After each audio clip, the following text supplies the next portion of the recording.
역대하 29장 36절 한 절인데 우리 함께 합독하시겠습니다. 시작. 이 일이 갑자기 되었으나 하나님께서 백성을 위하여 예비하셨으므로 히스기야가 백성과 더불어 기뻐하였더라. 아멘. 오늘은 한 구절만 읽었는데요. 29장부터 31장까지 내용을 함께 나누겠습니다. 굉장히 긴 내용입니다. 성경에 길게 기록되었다면 그만한 의미가 있습니다.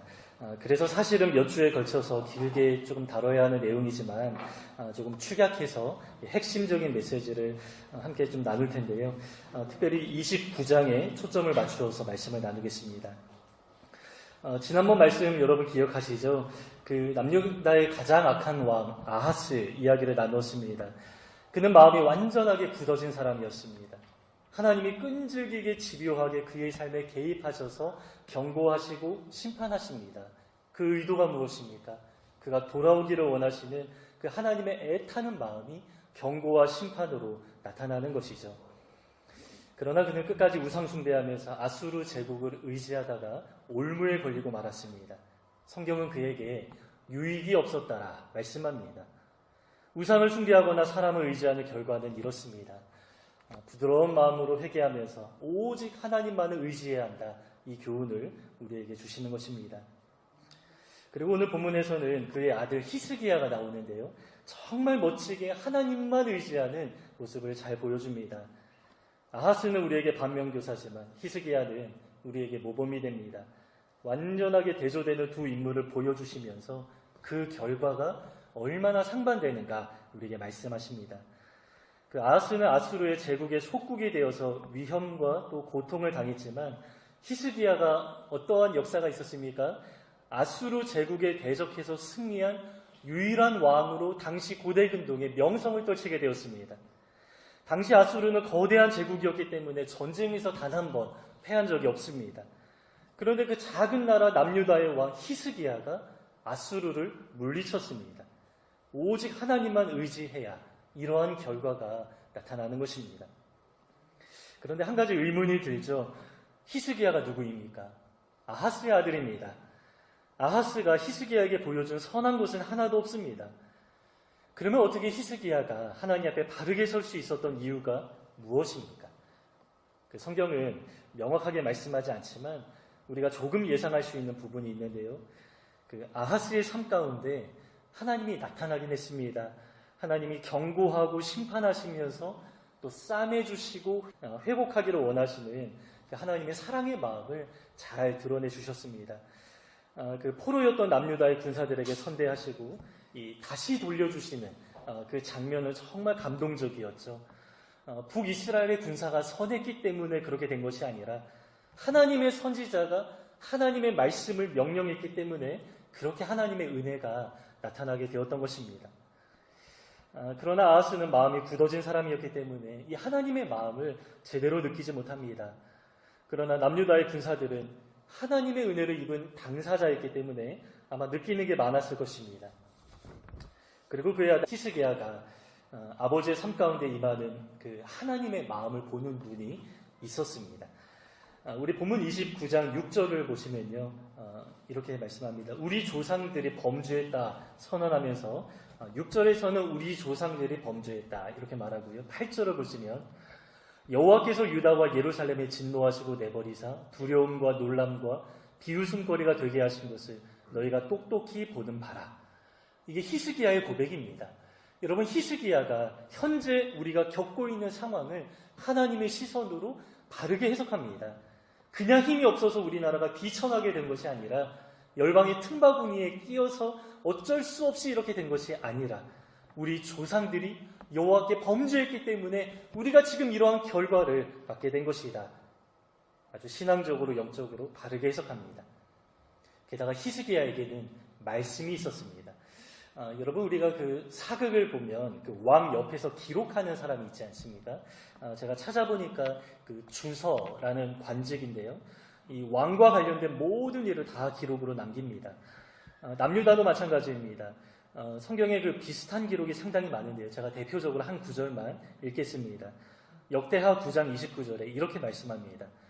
이 외에 솔로몬의 시종 행적은 선지자 나단의 글과 실로 사람 아히야의 예언과 선견자 이또의 묵시책 곧 이또가 느밧의 아들 여로보암에 대하여 쓴 책에 기록되지 아니하였느냐. 세 종류의 책으로 남겨졌다. 이렇게 말씀하죠. 다각도로 기록되었다라는 것입니다. 그래서 히스기야는 역사로 남겨진 책들이 있었기 때문에 조상들의 이야기, 또 선지자와 관련된 이야기, 하나님과 관련된 그 모든 이야기를 다 볼 수 있었습니다. 다른 말로 그에게는 역사를 보는 눈이 있었다라는 것입니다. 여러분, 이 역사를 보는 눈은 상당히 중요합니다. 우리가 지금 구약의 역사를 순서대로 보고 있는 중인데요. 아주 큰 의미가 있습니다. 하나님이 한 사람의 인생을 어떻게 이끄시는가, 또 나라를 어떻게 이끌어 가시는가, 이거를 보는 눈이 생기는 것입니다. 일반 사람들도 역사를 공부하면 세상을 보는 눈이 달라진다, 이러한 이야기를 많이 하죠. 하지만 세상 역사는 다 날조되고 위조된 것이 상당히 많이 있습니다. 그래서 역사는 어느 한 사람 역사가의 생각과 관점에 따라 기록된 것이기 때문에 그 역사가의 생각을 통해서 세상을 바라보는 것입니다. 그래서 한계가 있습니다. 그러나 하나님의 말씀이 어떻습니까? 하나님의 말씀입니다. 하나님의 시선으로, 하나님의 마음으로, 하나님의 관점으로 역사가 기록된 것입니다. 그래서 우리가 성경을 꾸준히 잘 배우면 하나님의 눈으로 과거와 현재와 미래를 바라보는 그 눈이 생기는 것입니다. 히스기야가 그러한 사람이었는데요. 그의 아버지 아하스는 그 역사에 대한 관심이 별로 없었던 것 같습니다. 하나님에 대한 관심 자체가 없었던 것이죠. 그러나 히스기야는 그 왕실 서재에 보관된 그 과거 왕들의 이야기를 잘 배우면서 하나님의 눈으로 현재 우리나라의 그 상황을 분별하고 있습니다. 그래서 과거 조상들의 범죄 때문에 우리가 수치를 당한다, 이렇게 정확하게 판단하죠. 레위기와 또 신명기의 그 모든 율법과 역사를 알고 있었기 때문입니다. 앞으로 나라가 회복되려면 어떻게 해야 하는지 이 또한 아주 정확하게 알고 있습니다. 그것은 바로 다윗 시대로 돌아가고자 했던 것입니다. 그 증거가 있는데요. 우리 29장 본문입니다. 29장 우리 25절을 함께 좀 읽어보기 원합니다. 29장 25절 말씀을 함께 읽겠습니다. 시작. 왕이 레위 사람들을 갓과 선지자 나단이 명령하되어 재금과 비파와 수금을 잡게 하니 이는 여호와께서 그의 선지자들로 이렇게 명령하셨습니다. 자, 여기 말씀에 다윗과 갓과 나단의 글에 명령한 대로 이렇게 좀 말씀하죠. 어떠한 글인지는 명확하게 나타나진 않습니다. 우리가 이 성경에 기록된 열왕기서일 수도 있고 또 역대하일 수도 있습니다. 또 우리가 모르는 또 다른 기록일 수도 있습니다. 그러나 분명한 사실은 과거 다윗과 선지자들이 기록한 역사를 다 보았다라는 것이고 그것을 토대로 지금 이 시대를 분별했다라는 증거입니다. 그래서 히스기야는 지금 다윗 시대로 다시 돌아가고자 합니다. 하나님이 다윗을 내 마음에 합한 자라고 말씀하셨는데 하나님이 가장 기뻐하시고 또 하나님이 인정한 사람이었던 다윗처럼 나라를 통치하고자 했던 것입니다. 그래서 다윗이 명령한 대로 이렇게 말하죠. 다윗이 명령한 대로 그대로 행하기를 원한다. 다윗 시대 선지자들이 명령한 대로 그대로 행하고자 합니다. 그래서 성경은 히스기야를 평가할 때 이렇게 말합니다. 다윗의 모든 행실과 같이 여호와 보시기에 정직하게 행했다. 다윗의 모든 행실과 같이 여호와 보시기에 정직하게 행했다. 이 극찬을 받게 되는 것입니다. 그러면 다윗처럼 행한 것이 무엇입니까? 한마디로 말하면 예배를 회복한 것입니다. 29장부터 31장까지 3장에 걸쳐 아주 길게 기록된 내용이 다 예배와 관련된 개혁입니다. 먼저는 29장에서 성전을 깨끗하게 만들었습니다. 또 30장부터는 제사와 절기를 회복하는 내용으로 아주 자세하게 가득 차 있습니다. 여기 아주 중요한 메시지가 있습니다. 예배와 관련된 내용을 이처럼 길게 기록했다라는 것은 여러분 예배가 얼마나 중요한 것인가 이 사실을 우리에게 말씀해 주시는 것입니다. 그리고 또 한 가지, 예배 하나 정성껏 하나님 앞에 잘 드리는 삶을 살아가면 하나님이 나머지 문제는 다 해결해 주신다. 이 메시지가 있는 것입니다. 그래서 여러분 우리가 이 예배를 하나님 앞에 잘 드리는 것, 예배를 회복하는 것 정말 중요합니다. 여러분 예배가 얼마나 중요합니까? 우리가 매주 드리기 때문에 좀 매너리즘에 빠질 수도 있습니다. 그러나 하나님의 관점은 그렇지 않습니다. 여러분 하나님은 예배를 정말 귀하게 여기십니다. 우리가 찬송 한번 드릴 때 황소를 드림보다 훨씬 더 낫다 이렇게 말씀하시죠. 그 비싼 황소 한 마리 드리는 것보다 우리 찬양 한 곡 드리는 것이 하나님 앞에는 훨씬 더 가치 있는 것이다 이렇게 말씀하셨습니다. 그리고 예수님과 관련된 한 가지 사건을 보면요, 예배 한 번 드리는 것은 천하 만국의 영광보다 더 귀한 것이다. 성경은 이렇게 말씀합니다. 예수님이 금식하시면서 여러 가지 시험을 당하셨는데요, 마지막 시험이 예배와 관련된 시험이었습니다. 사탄이 와서 내게 엎드려 경배하면 뭐라고 말합니까? 천하 만국의 영광을 다 너에게 주겠다라고 합니다. 그러나 예수님은 주 너의 하나님께만 경배하고 다만 그를 섬겨라 이 말씀으로 사탄을 물리치십니다. 여러분, 예배의 가치가 이토록 무겁다라는 것입니다. 하나님을 예배하는 것은 천하 만국의 영광을 얻는 것보다 더욱더 귀하다, 이 사실을 우리에게 보여주시는 것입니다. 그래서 우리가 예배할 때 정말 무거운 마음으로 우리가 한번 드리는 이 예배가 얼마나 하나님 앞에 귀한 것인가 생각하면서 나의 몸과 마음과 물질, 인생을 하나님 앞에 정말 정결하고 거룩한 제물로 드리고자 하는 마음으로 하나님 앞에 나아가는 것입니다. 그러면 어떻게 예배해야 하겠습니까? 여러분, 예배는 쌍방향입니다. 예배는 교제입니다. 쌍방향으로 무언가를 주고받는 것입니다. 우리 입장에서는 어떻습니까? 우리 입장에서는 철저하게 나를 제물로서 하나님 앞에 드리는 것입니다. 그리고 하나님의 입장은 어떻습니까? 하나님은 받기만 하시는 분입니까? 아닙니다. 하나님은 예배의 자리 가운데 우리에게 은혜와 복을 주기 원하는 마음으로 가득 채워져 있습니다. 이 서로가 서로에게 전적으로 내어드리는 그 자리가 바로 이 예배의 자리인 것입니다. 그래서 여러분, 우리 입장에서는 무언가를 얻고자 하는 마음으로, 받아내고자 하는 마음으로, 기대하는 마음으로 예배하는 것 잘못되었습니다. 여러분, 물론 예배의 자리 가운데 풍성한 은혜가 있습니다. 그러나 그 은혜를 받아내려는 마음으로 무언가 응답받고 무언가 복을 취하고자 하는 마음으로 예배하면 안 된다라는 것입니다. 우리 입장에서 예배가 무엇입니까? 나를 드리는 것입니다. 헌신하는 것, 이것이 바로 예배입니다. 구약시대의 제물처럼 내가 하나님 앞에 제물이 되는 것입니다. 살아있는 제사로서 하나님 앞에 나를 드리는 것, 이것이 예배입니다. 그러면 하나님의 입장은 어떻습니까? 하나님의 마음은 철저하게 우리를 향해 있습니다. 하나님의 마음에는 우리에게 은혜와 복을 주기 원하시는 마음으로 가득 채워져 있으십니다. 무언가 우리를 통해서 받으시려는 게 아닙니다. 여러분, 하나님께 무슨 부족한 게 있으시겠습니까? 우리가 드리는 게 아무리 크다라고 해도 여러분, 하나님께 만족이 되겠습니까? 하나님은 그 자체로 완전하신 분입니다. 무언가 부족하셔서 우리가 채워드려야 되는 것 아닙니다. 하나님이 우리에게 예배하라 말씀하시는데 그 목적은 하나님의 입장에서는 우리에게 은혜와 복을 주기 원하는 그 마음으로, 그 의도로 나에게 예배하라, 이렇게 말씀하는 것입니다. 여러분, 이처럼 전적으로 예배는 서로에게 향하는 것입니다. 그래서 여러분, 다른 걸 생각하지 말고 우리 입장만 생각해야 합니다. 우리 입장에서 할 일이 무엇입니까? 예배 하나 잘 드리는 것입니다. 여러분, 예배 하나 잘 드리면 나머지는 하나님 알아서 다 해결해 주십니다.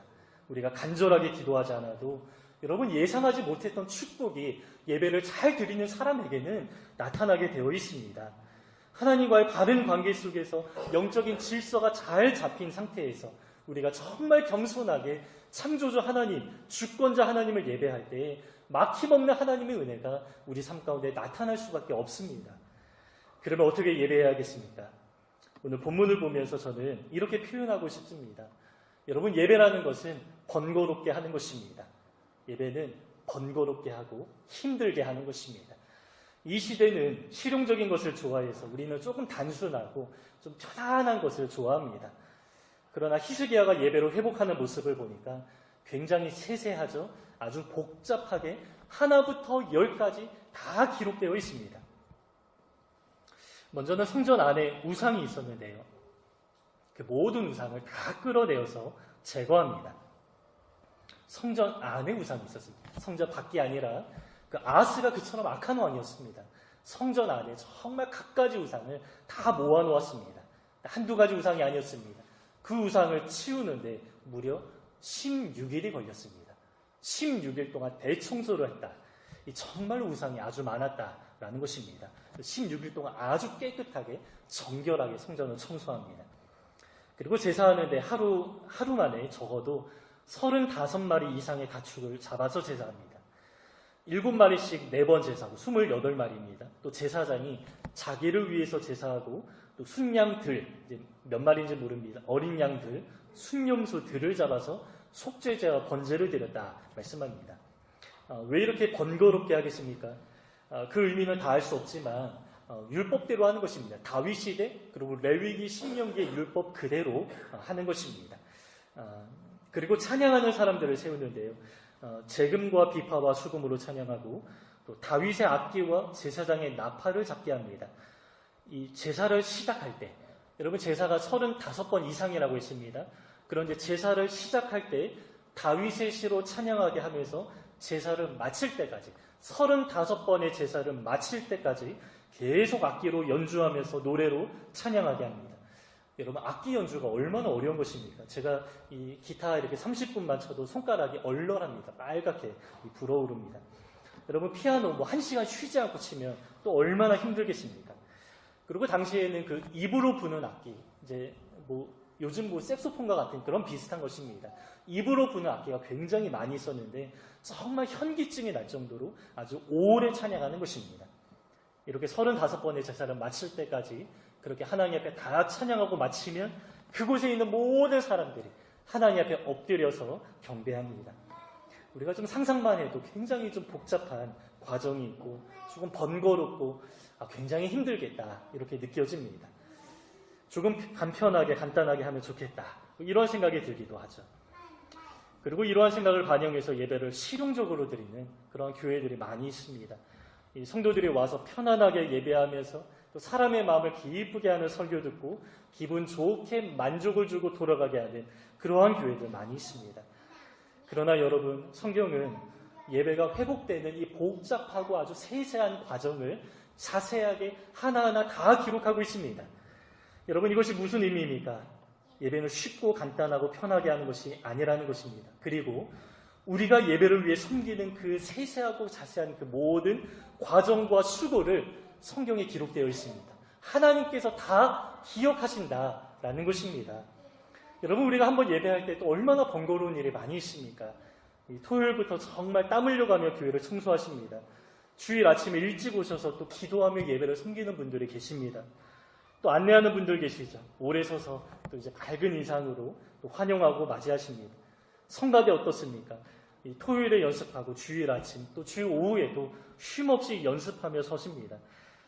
저는 개인적으로 성가대 찬양할 때 그런 느낌을 제가 이제 상상하는 것인지 그런 느낌을 많이 받습니다. 하나님의 그 은혜의 빛이 이게 막 뿌려지는 느낌을 받기도 하고 그 이제 가사와 그 목소리 통해서 하나님의 은혜 가운데 이 마음이 잘 녹아지는 그런 경험을 매번 합니다. 여러분 또 식당 봉사가 있습니다. 육체적으로 또 가장 힘든 일이기 때문에 가장 격려를 많이 받아야 하는 자리입니다. 또 예배 마치면 여러분 또 이렇게 청소하는 분들도 많이 계십니다. 여러분이 세세하고 작고 이 모든 것들을 하나님이 바라보고 계시고 하나님께서 다 기억하고 계십니다. 본문이 예배와 관련된 모든 것이 자세하게 다 기록된 것처럼 여러분 하나님은 여러분들의 모든 섬김을 하나하나 다 기억하시고요. 다 귀하게 받으십니다. 하나님이 받으신다. 하나님이 보고 기억하신다. 우리가 이 마음을 가지고 우리가 헌신하고 봉사하는 것입니다. 29장 11절 우리가 좀 눈으로 보시면 히스기야가 레위인과 제사장들에게 이렇게 말합니다. 내 아들들아 이제는 게으르지 말라 말씀하십니다. 여호와께서 이미 너희를 택하사 그 앞에 서서 수종들어 그를 섬기며 분향하게 하셨느니라. 레위인과 제사장들에게 게으르지 말라, 성실하게 감당하라, 하나님이 너희를 선택하셨다 말씀합니다. 그리고 신약시대에 와서 베드로 사도는 우리 모든 성도들에게 너희는 택하신 족속이요 왕같은 제사장이라고 말씀합니다. 그래서 이 11절의 말씀은 신약시대 우리 모든 성도들에게 다 적용되어야 하는 말씀입니다. 내 아들들아 게으르지 말라. 예배하는 일이라면 매주 번거롭고 귀찮은 일이더라도 성실하게 잘 감당하라 우리에게 권면하는 것입니다. 여러분 혹시 우리 삶에 무너진 영역이 있다면 히스기야가 신앙개혁하듯 예배가 잘 회복되시기를 주님의 이름으로 축복합니다. 오늘 본문에서 정말 중요한 메시지 하나가 바로 이 예배입니다. 예배가 회복되는 것입니다. 그리고 또 한 가지 우리가 하나님의 일하심에 대해서도 조금 생각할 부분이 있는데 이것도 아주 중요합니다. 성경은 예배를 잘 회복하면서 자연스럽게 어떤 일이 일어납니까? 모든 일이 순서대로 잘 갖추어졌다. 이렇게 말씀합니다. 그리고 이제 29장 전체의 결론처럼 말씀하는 구절이 36절에 나옵니다. 오늘 본문인데요. 이 일이 갑자기 되었으나. 오늘 설교의 제목입니다. 이 일이 갑자기 되었으나. 갑자기 예상하지 못한 큰 변화가 갑자기 나타나게 되었다라는 것입니다. 왜 그렇습니까? 여러분, 아하스는 전적으로 악한 왕이었고요. 그 전에 왕들도 2명이나 성전에 들어가지 않았습니다. 백성은 우상숭배 가운데 방치되어 있었습니다. 적어도 5, 60년 정도 우상을 숭배하고 있었고 성전 예배는 없었고요. 가증한 우상들이 성전에 하나 둘 채워지고 있었습니다. 아하스 왕 시대에는 그 악한 우상 숭배가 극한으로 치닫고 있었습니다. 이 줄기차게 멸망의 길로 나아가는데 이제는 더는 돌이킬 수 없을 것 같은 상황에 이르는 것입니다. 그래도 그럼에도 하나님을 잘 믿고 있던 그 소수의 그 신실한 성도들이 있었겠죠. 그 성도들 입장이라면 아마 이제 이 나라가 끝이구나, 이제는 끝이다 생각하면서 이 나라가 회복될 그 기대조차 아마 못했을 것입니다. 포기했을 것입니다. 그런데 기적 같은 일이 나타났는데요. 이 영적으로 암울했던 시기에 히스기야가 등장해서 갑자기 하나부터 10까지 세세하게 성전 예배를 갑자기 회복하는 것입니다. 가장 악한 왕 아하스의 아들이 이 손에 꼽는 선한 왕이 되어서 하나님의 뜻과 마음에 합하게 잘 통치하였습니다. 예상할 수 없는 일이었죠. 있을 수 없는 일이 갑자기 일어나게 되었습니다. 여러분, 우리가 소위 그 실력 있는 가수나 운동선수들이 등장하면 뉴스에서 이렇게 좀 말합니다. 혜성같이 등장한 신인, 이 혜성같이 등장했다, 이러한 표현을 사용합니다. 이 사람들 눈에는 갑자기 등장한 것처럼 보이기 때문에 혜성같이 등장했다, 이렇게 말하죠. 그러나 여러분, 그 사람 입장에서는 어떻습니까? 그 사람들 눈에 드러나지 않은 그 과거의 신학 동안에 얼마나 열심히 그 실력을 갈고 닦으며 노력했겠습니까? 그래서 사람들 눈에는 갑자기 일어난 일이지만 당사자에게는 아주 오랜 시간 준비하는 기간이 있었다라는 것입니다. 오늘 본문에서는 이 일이 갑자기 되었으나 그 다음에 어떻게 말씀합니까? 하나님께서 백성을 위하여 예비하셨으므로. 사람들 눈에는 갑자기 되었으나 그러나 하나님께서 이 일을 위하여, 백성을 위하여 예비하셨으므로 하나님이 오랜 기간을 두고 예비하고 일하고 계셨다, 이렇게 말씀하는 것입니다. 하나님이 우리 눈에 보이지 않는다고 하나님이 안 계신 것이 아닙니다. 하나님의 역사가 우리 눈에 보이지 않는다고 하나님이 가만히 일하지 않는 분이 아니라는 것입니다. 단지 우리의 시야가 아주 좁을 뿐입니다. 그 경주 마들을 보면 그 옆에 그 경쟁하는 말들을 보지 못하도록 가리개를 씌웁니다. 시야를 아주 좁게 만들어 버립니다. 우리 사람의 눈은 이 정면을 향하기 때문에 아마 이제 우리의 시야의 반경은 한 180도 정도 될 것 같습니다. 그러나 그 말의 눈은 그 옆에 있기 때문에 이제 뒤까지 약 270도 정도 볼 수 있지 않을까, 그런 생각이 듭니다. 그런데 그 눈을 그 시야를 완전하게 좀 좁히면서 이 정면만 보도록 하는데요. 그 하나님의 입장에서 우리 사람의 시야가 그토록 조금 좁지 않을까, 그런 생각이 듭니다. 우리가 볼 수 없는 것들이 그만큼 많이 있다라는 것입니다. 하나님의 시선, 하나님이 일하는 영역과 우리가 볼 수 있는 것은 정말 차이가 많습니다. 제한되어 있습니다. 그래서 여러분, 우리는 정말 겸손해야 합니다. 여러분, 우리가 아는 것이 전부가 아닙니다. 우리가 아는 것이 다가 아닙니다. 보이지 않는 세계 속에서 우리가 모르는 일들이 진행되고 있습니다. 하나님은 단 한 번도 쉬지 않으시면서 우리 개인의 삶 가운데, 우리 교회와 이 시대의 역사 가운데 얼마나 많은 일들을 하시는지 모릅니다. 제가 지난번에 그 박영선 목사님의 하나님의 열심이라는 책을 소개해 드렸는데요. 여러분, 이 책은 정말 한 번씩 꼭 읽어보시기 바랍니다. 몇십 년 좀 오래된 책이지만 이 책은 이제 100년, 200년 또 역사가 흐르면 이제 제 눈에서는 좀 고전이 될 만한 그런 책인 것 같습니다. 그 제목에서 느껴지는 게 있지 않습니까? 여러분, 하나님의 열심. 하나님이 우리 배후에서 일하시는데 우리는 비록 잘 보이지 않습니다. 그래서 하나님의 역사가 나타날 때 좀 갑자기 일어난 것처럼 우리 눈에 그게 보일 때 갑자기 일어난 것처럼 느껴지기도 하는 것입니다. 그러면 본문에서 여러분 그 하나님의 예비하신 일이 무엇입니까? 하나님의 예비하심은 사람을 통해서 나타났습니다. 한 사람 히스기야를 준비시킨 것입니다. 그러면 히스기야가 어떻게 준비됩니까? 아버지의 영향을 받지 않고 왕의 서재에 들어가서 역사를 많이 공부하고 배웠습니다. 그 역사가 다 하나님의 역사 아닙니까? 하나님의 눈으로 시대를 분별하는 능력을 갈고 닦은 것입니다. 그렇게 하나님이 히스기야를 준비시키셨고 히스기야도 하나님의 일하심에 순종하면서 하나님이 예비하시는 도구가 되었던 것입니다. 여러분, 이처럼 우리는 하나님이 준비시키시는 예비된 사람이 되어야 합니다.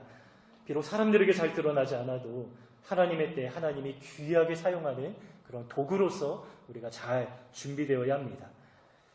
그러면 무엇을 우리가 어떻게 또 준비해야겠습니까? 지난번의 설교와 같습니다. 여러분, 우리는 여러 가지 준비를 잘 해야지만 가장 중요한 준비는요, 우리의 마음을 준비하는 것입니다. 제가 지난번에는 이 부드러운 마음을 준비해야 된다 말씀을 나눴습니다. 그 부드러운 마음은 곧 회개하는 마음이다 이렇게 나눴는데요.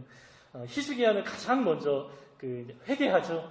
회개하면서 이 성전을 깨끗하게 만들었습니다. 우리의 조상들이 범죄했습니다. 하나님 앞에 엎드리면서 기도합니다. 이 사실을 바르게 인식하면서 이 신앙 개혁을 일으키기 시작했습니다. 그리고 히스기야는 그 부드러운 마음을 가지고 이제 회개했는데 회개한 이후에 또 순종합니다. 우리가 그 히스기야의 그 이야기를 좀 다 볼 수는 없지만 여러분 히스기야가 좀 되게 잘 순종한 것 같으시죠? 그런데요, 히스기야는 그 처음부터 그렇게 잘 순종한 사람은 아니었습니다. 우리가 성경의 인물을 과도하게 이상적으로 그리는 경향이 있는데 여러분, 모든 사람은 다 죄인이고요. 모든 사람은 다 연약합니다. 다윗의 인생을 봐도 여러분, 다윗이 완전합니까? 온전한 사람이지만 완전한 사람은 아닙니다. 치명적인 범죄가 있었고요. 다윗의 삶 가운데 하나님의 징계가 여러 번 임했습니다. 그리고 히스기야에게도 사실 그 인간적인 모습이 꽤 많이 있습니다. 그들 모두 우리와 똑같은 사람이었고요. 똑같은 갈등과 유혹에 노출되어서 죄를 짓기도 합니다. 그러나 여러분, 그 다윗과 히스기야가 정말 하나님의 위대한 도구가 될 수 있었던 그 이유가 무엇입니까? 결정적인 순간에 회개하고 또 결정적인 순간에 순종하는 그 부드러운 마음이 있었기 때문입니다. 성경의 그 열왕기서와 역대기에서는 그 히스기야의 굉장히 좋은 면을 이제 부각시켜서 기록하는데요. 이사야 선지자가 그 왕실 선지자입니다. 이 왕실 선지자, 왕 옆에서 이 나라 일과 관련하여서 예언하는 선지자이죠. 히스기야 옆에서 하나님의 말씀을 잘 전해줍니다.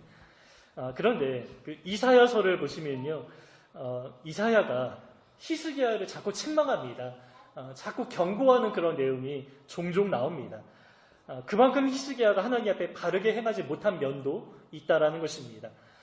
물론 그가 성전을 깨끗하게 하고 제사와 절개를 회복하는 모습은 정말 잘한 일입니다.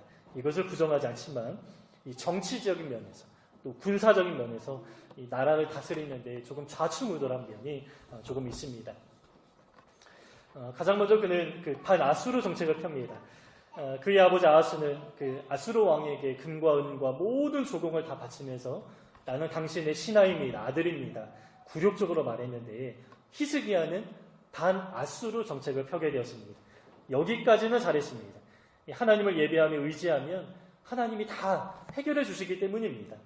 그러나 그가 잘못한 두 가지가 있었는데요.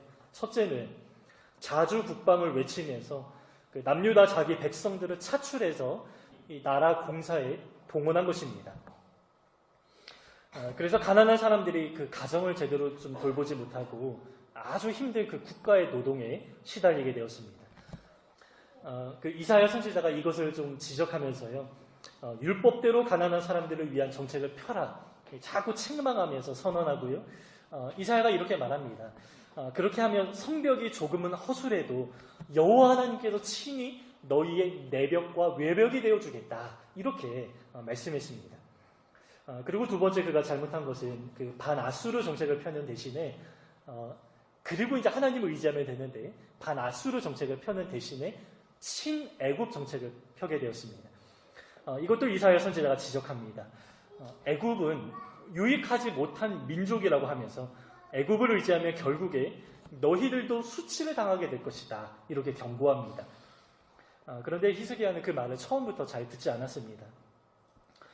그리고 실제로 아수르를 반대하고 애굽을 의지하니까 어떻게 됩니까? 아수르가 점점 밀고 내려오는 것입니다. 이 과정 중에 남유다 위에 이제 북이스라엘이 있었는데 북이스라엘이 멸망하고 이제 이 사건을 통해서 역사 속에 사라지게 되었습니다. 히스기야가 왕 위에 오른 지 6년째 되는 해입니다. 그리고 8년 정도 지나서 14년이 되는 해에 아수르가 남유다까지 내려오게 되었는데 이제 히스기야가 실제로 그 아수르 제국을 맞닥뜨리니까 너무나 두려워서 아수르의 요구에 응답하게 되었습니다. 은 300달란트, 금 30달란트를 조공으로 바치라 했는데요. 이걸 모을 수가 없는 것입니다. 원래 남유다에는 그보다 훨씬 수십 배 이상의 금과 은이 있었습니다.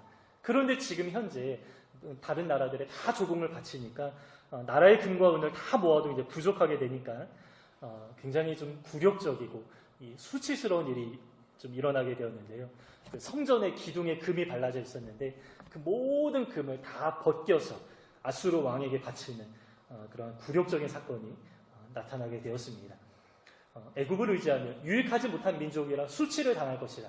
이렇게 선언했는데 실제로 이제 그러한 일이 나타나게 되었죠. 이사야 선지자는 히스기야 옆에서 계속 비판합니다. 그렇게 하면 안 됩니다. 그렇게 하면 안 됩니다. 하나님이 기뻐하지 않으십니다. 하나님만 우리의 도움이 되십니다. 그런데 히스기야가 쓰임받을 수 있었던 이유는 이사야 선지자의 말에 결국에 결정적인 순간에는 반응하고 순종했기 때문입니다. 그 왕으로서 자기 계획과 의지가 있습니다. 오랜 시간 고민하면서 결정한 것을 이게 철회하는 것이 아마 쉽지 않을 것입니다. 그러나 결국에 이사야 선지자의 말을 하나님의 말씀으로 듣고 순종합니다. 그래서 하나님이 히스기야를 결국에 사용하실 수 있었습니다. 여러분 사실 갑자기 일어나는 일은 없습니다. 단지 우리의 시야가 조금 좁을 뿐입니다. 그래서 우리는 갑자기 일어난 것처럼 느껴지기도 합니다. 하지만 하나님은 우리가 보이지 않는 곳에서 일하십니다. 그 일이 무엇인지 우리는 다 알 수 없습니다. 그래서 우리는 겸손해야 합니다. 원망해서도 안 됩니다. 우리는 잘 인내하면서 기다려야 합니다.